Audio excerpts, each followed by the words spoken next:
Mukee jersaan jabuulaal damee kakalataa saminuu malee gabu'ee kanaaf nu abdata. Mukee jersaan jabuulaal damee kakalataa saminuu malee gabu'ee kanaaf nu abdata. Waamicha eebba kitaabaa kitaabni wareegama hin dagatamne kabajamtoota obbolootaa fi obboleettiiwwan ilmaan Oromoo mara gammachuu guddaadhaan isin affeerra. Eebba kitaabaa kitaabni wareegama hin dagatamne kan barreessite Siifoo Jamaal Abdullaa qopheessite irratti hirmaachuudhaaf guyyaan eebla 28/2026 sa'aatii 5 PM hanga sa'aatii 9 PM bakka Almaadii Kaayiroo Masrii yookiin Arab Almaadii Shaara Talaataa Ma'aabaa Galma Almaasa.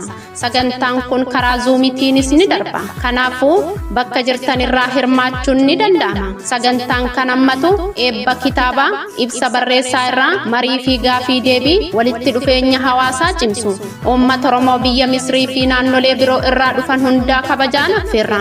Akka hirmaattan barreessituu keenya jajjabeessitan akkasumas hojii aadaa fi seenaa keenya tiksuu keessatti qooda fudhattan isin gaafanna. Wareegama hin dagatamne jechuun seenaa fi qabsaa'ota keenya yaadachuun dhalootaaf dabarsuudha. Isin argamuun sagantaa kana miidhagsama. Odeeffannoo dabalataatiif Duwwaa 111871833 yookiin Duwwaa 114712888 Kore qindeessituu sagantaa Nagayaan Kootta. Dukaayotti jabaa Kanaaf yaadu daba. situ roorroo sarmine Gochaan sirraa argine.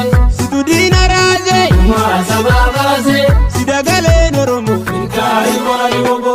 yoomuu walitti aananii gamaa gamatti Yoomuu walitti aananii. alaa manatti Yoomuu walitti aananii. sa'aa namatti Yoomuu walitti aananii. baraa baratti